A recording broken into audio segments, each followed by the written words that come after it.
इसी को लेकर इस वक्त मनीष सिसोदिया प्रेस कॉन्फ्रेंस कर रहे हैं, सीधे आपको वहीं ले चले। तत्परता इस पे दिखा रहे हैं सिंगापुर की चिंता करने पे। आज आप किसी भी पेरेंट्स से बात कर लीजिए, देश के पेरेंट्स से बात कर लीजिए, आप किसी भी आदमी से बात कर लीजिए, उससे पूछिए कि उसको सिंगापुर के साथ इमेज की चिंता है या अपने बच्चों की चिंता है। सारे माँ बाप कहेंगे कि हमें अपने बच्चों की चिंता है, लेकिन भारतीय जनता पार्टी को सिंगापुर में इमेज की चिंता है। केंद्र सरकार को सिंगापुर के साथ इमेज की चिंता है। इन्होंने विदेश में इमेज कमाने के लिए हमारे बच्चों की वैक्सीन ले जाके विदेशों में बेच दी, सिर्फ एक पोस्टर चिपकवाने के लिए, और आज ये विदेश की बात कर रहे हैं। इनको बच्चों की चिंता नहीं है। मुझे सिर्फ इतना कहना है कि भारतीय जनता पार्टी और केंद्र सरकार को अपनी विदेश में इमेज मुबारक हो। आप इमेज की चिंता करिए विदेश में, सिंगापुर में। हम अपने बच्चों की चिंता करेंगे, और हम तो अपने बच्चों की चिंता करेंगे। Thank you. सीधे तौर पर यहां दिल्ली सरकार केंद्र सरकार पर निशाना साधते हुए ये कहते हुए कि इन्हें अपनी इमेज की चिंता है, विदेश में इनकी इमेज ठीक रहे इसकी ज्यादा चिंता है, लेकिन दिल्ली सरकार को यहां के बच्चों की चिंता है, क्योंकि बच्चों की जो वैक्सीन थी वो विदेशों में भेज दी गई। और इस वक्त भी केंद्र सरकार समय नष्ट कर रही है कि कैसे जो भारत की छवि है, जो भारत की इमेज है, वो विदेशों में ना खराब हो।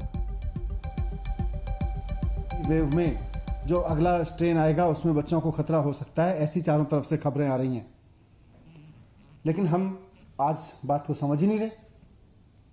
हम ये समझ ही नहीं रहे कि हमें अलर्ट रहना है। मुद्दा सिंगापुर नहीं है, मुद्दा हमारे बच्चे हैं। आप सिंगापुर को मुद्दा बनाना चाहते हैं, हम बच्चों की चिंता कर रहे हैं। आप सिंगापुर पर राजनीति करना चाहते हैं, हम चाहते हैं हाथ जोड़ के हमारे बच्चों को बचाइए। अगर वैज्ञानिक इस बात को कह रहे हैं, अगर साइंटिस्ट इस बात को कह रहे हैं, अगर सुप्रीम कोर्ट को यह बात कहनी पड़ रही है, अगर चारों तरफ से यह बात सुनने को मिल रही है कि अगले स्ट्रेन में, अगली वेव में हमारे बच्चों को खतरा है, तो आप उसकी चिंता करिए ना, उस पर अलर्ट रहिए ना, उस पर तत्परता दिखाइए ना। आप जिस तरह की तत्परता इस पर दिखा रहे हैं सिंगापुर की चिंता करने पे, आज आप किसी भी पेरेंट्स से बात कर लीजिए, देश के पेरेंट्स से बात कर लीजिए, आप किसी भी आदमी से बात कर लीजिए, उससे पूछिए कि उसको सिंगापुर के साथ इमेज की चिंता है या अपने बच्चों की चिंता है। सारे माँ बाप कहेंगे कि हमें अपने बच्चों की चिंता है, लेकिन भारतीय जनता पार्टी को सिंगापुर में इमेज की चिंता है। केंद्र सरकार को सिंगापुर के साथ इमेज की चिंता है। इन्होंने विदेश में इमेज कमाने के लिए हमारे बच्चों की वैक्सीन ले जाके विदेशों में बेच दी, सिर्फ एक पोस्टर चिपकवाने के लिए, और आज ये विदेश की बात कर रहे हैं। इनको बच्चों की चिंता नहीं है। मुझे सिर्फ इतना कहना है कि भारतीय जनता पार्टी और केंद्र सरकार को अपनी विदेश में इमेज मुबारक हो।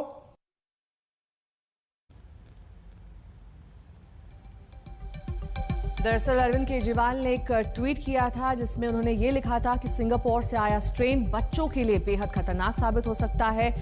इस पर अब केंद्र सरकार ने संज्ञान लेते हुए कहा कि ये दिल्ली सरकार के विचार हैं। ये पूरा का पूरा मामला दरअसल सिंगापुर से जुड़ा ही नहीं है, कोई सिंगापुर वेरिएंट है ही नहीं। विवियन बालाकृष्ण उनकी तरफ से यह बयान आया कि तथ्य बताए जाएं, फैक्ट्स बताए जाएं, उसके आधार पर कोई भी बात कही जाए सीएम की ओर से या फिर किसी भी राजनीतिक प्रतिनिधि की ओर से। केजरीवाल का वो ट्वीट आपको दिखा देते हैं जो दरअसल सिंगापुर स्ट्रेन को लेकर उन्होंने किया था। सिंगापुर से आया कोरोना का नया रूप बच्चों के लिए बेहद खतरनाक बताया जा रहा है। भारत में ये तीसरी लहर के रूप में आ सकता है। केंद्र से मेरी अपील है कि सिंगापुर के साथ हवाई सेवाएं तत्काल प्रभाव से रद्द हों। बच्चों के लिए विकल्प के तौर पर प्राथमिकता से काम किया जाए।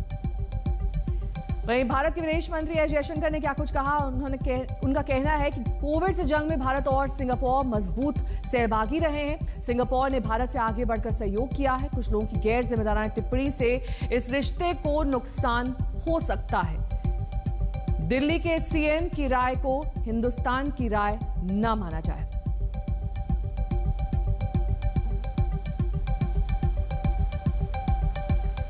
अब आपको दिखा देते हैं वेरिएंट दरअसल खतरनाक क्यों है। सिंगापुर में कोविड का नया स्ट्रेन पाया गया है, जिस स्ट्रेन को बच्चों पर असर पड़ने के केसेस भी पाए गए हैं। नए स्ट्रेन के बच्चों पर असर पड़ने के केसेस वहां मिले हैं। B1617 स्ट्रेन के खतरे पर सिंगापुर में स्कूल बंद कर दिए गए हैं। इसी को लेकर अरविंद केजरीवाल ने ट्वीट किया था।